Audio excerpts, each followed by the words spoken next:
So we got another box from Amazon in here.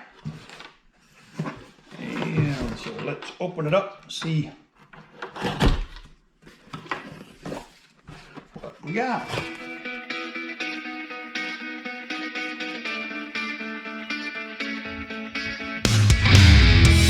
All right, got the box. This is the Bietrun wireless lavalier mic, the WXM22. So,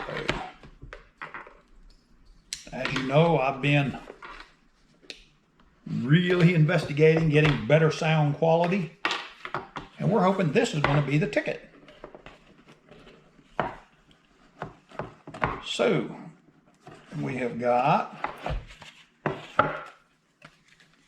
paperwork, nobody wants that. We got a transmitter and a receiver. That looks like the receiver. And this looks like the transmitter. See if we got power to them.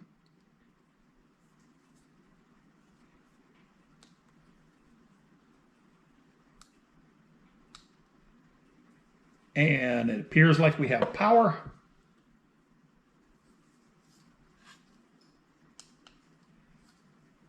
Appears like, try it again. Appears like we have power. And there's about 3/4 of a battery and about half a battery in the other one. 1, 2, 3, 1, 2, 3. And you've got, they actually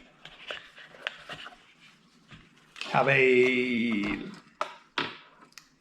I wouldn't know what you call it. You can get a readout of how the audio is going through to them though. But let's look and see what the rest of what we got here is. The accessories. Let's see what we got here. We have a bag.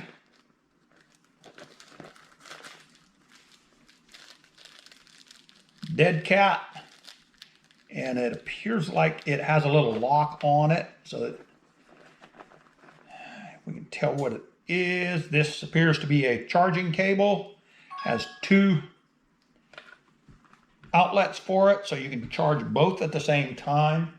From what I understand, it takes about 3 hours to charge, and you get approximately 5 hours of runtime out of them. This is going to be a lavalier mic, which we will probably be using more than just the receiver. And we've got our 2 different cables.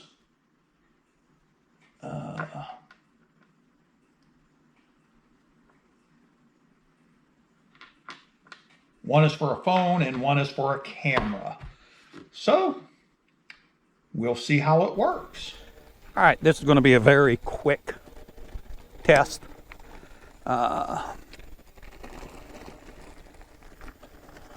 The GoPro battery is about to die out on me.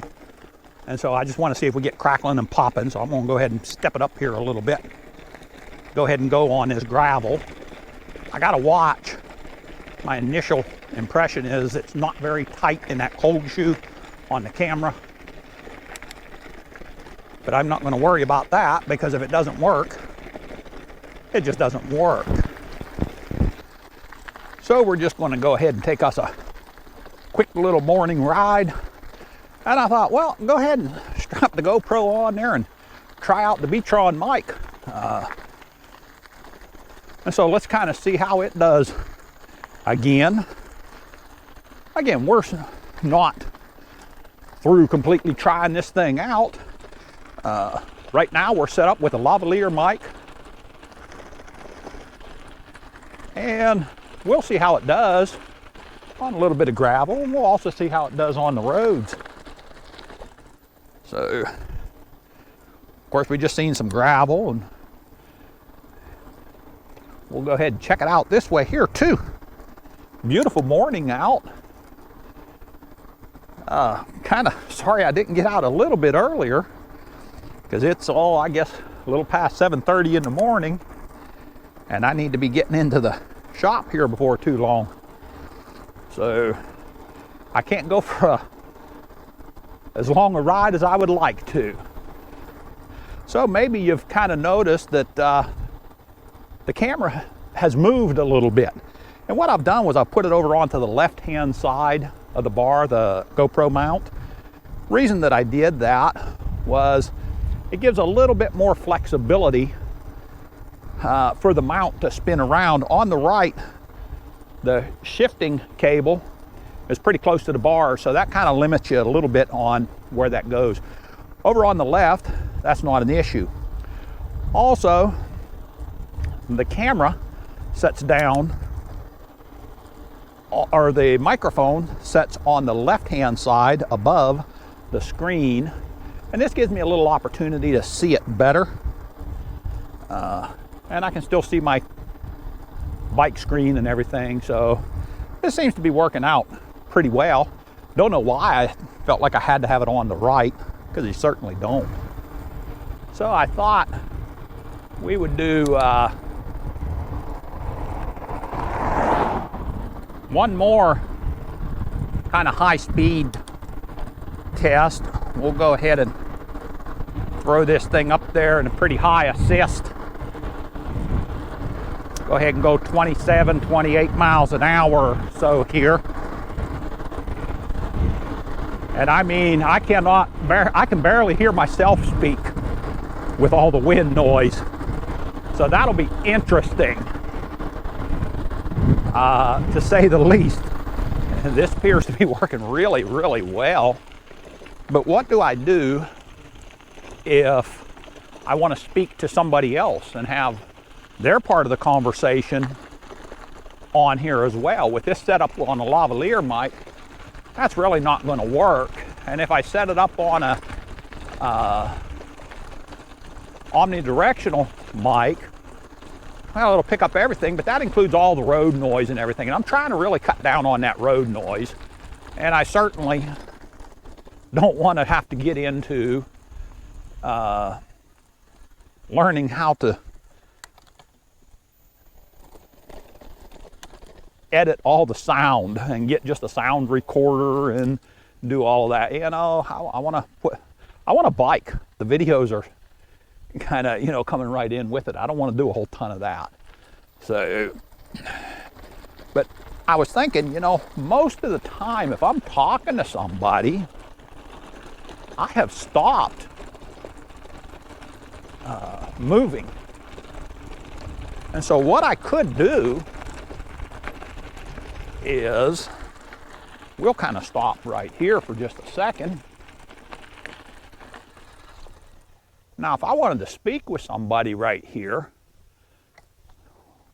well, I guess there would be no reason that I could not just unplug the microphone. So we're going to give that a shot. Here we're on the lavalier mic, the wireless. Now, I just unplugged the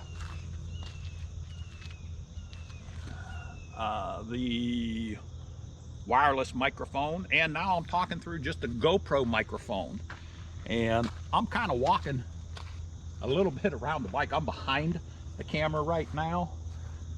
Of course, as you can see, I'm in the front of the camera right now, but I'm just walking around it, and we're going to see how that works.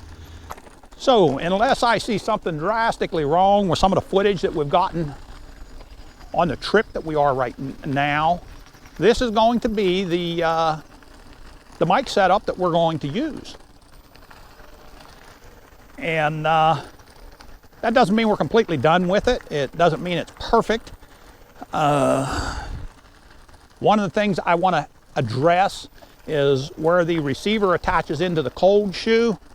It appears a little bit loose, and I've taken it up some pretty nasty trails, and it's not going to come out, but I can hear a little bit of rattling in it physically, not in the recording, but just in when I'm sitting here riding a bike. And so I'm going to have to come up with a way that's going to make that a little bit more feasible, to where it's going to be a little bit tighter. I'll feel a little bit more secure about it and not have to sit there and worry about watching it. We want to investigate I'm using a lavalier mic, and I have been from the get-go on this, but it also, you can just use the transmitter with a dead cat on it as a mic. It has a built-in microphone with it. And so I want to investigate that a little bit, see how that goes. And right where we parked on this trip is a huge substation. I want to see what happens there, because that could do a lot of interference, you know, on something wireless. But I've looked at a lot of reviews on this system, and the biggest complaint that I've seen is it's not as good as the Rode, because it won't go as far and it gets more interference. Well, my transmitter and my receiver are about 2 feet apart. It doesn't have to go very far. I can't imagine if I get any further than 4 feet between the transmitter and the receiver, it's probably because I fell down and I rolled away, or the bike rolled away. So, like I say, I think this is going to be the keeper. So now you know how just a regular person gets the audio on vlogging his e-biking trips. So if you want to learn more about that and see what we're doing on our e-bikes, hey, best way to do that is to hit that subscribe button, hit that bell so you get notified when new videos come out. Until the next time, Internet, what I can tell you is stay safe, God bless, and keep them wheels rolling. Once again, we're out.